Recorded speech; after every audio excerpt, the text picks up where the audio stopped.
kan hing kan sik to do na tu na hianin hei kan pan na ya yom mura klak lua kha cha ko man chu ma an ram po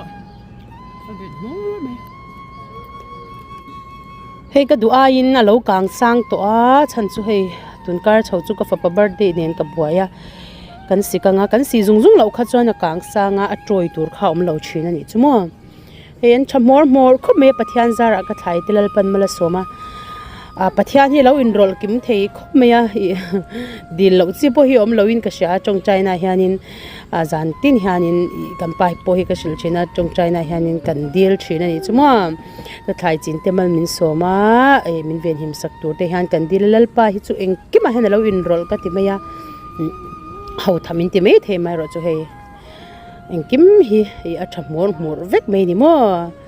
voi khatna tan khanin kumina tan ka Anhling kan han sik mo ange ti hianin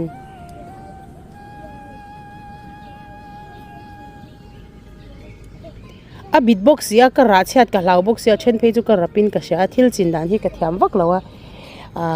tin ama aron triak chuak le te po ani amo tam zok hi ni a ti chuanin mun sanga khan an chiaka mun khata khanin ti hianin ka ching khoma thil ching thiam lo na chu a bit ta mu ra ui ra chha lau deuh si khanin ti hianin kan sika hei an trampo e chalut tu kani chumo an cham hi akara par so ram an cham kha chi ka lak du wang khanan ka da mo so nok noi hei ti zong hi kala lo tam tham ve ro tuk ui ka ei chak ta tlat ta ti hianin thangra kan ruak chhuwa ka nga I ka chhum ngal do na ni mo ka ei chak ma wang khanin himi ka an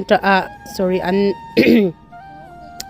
kan hling la khun hi ka changa chokha ka ei lo thak ta ni ti hianin kan la chhuwa ka ei thangra khat lu chu ka zula ni chu mo ti hianin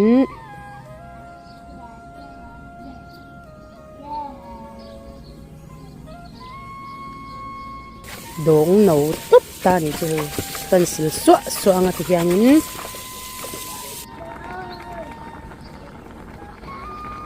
so le tabar barati hianin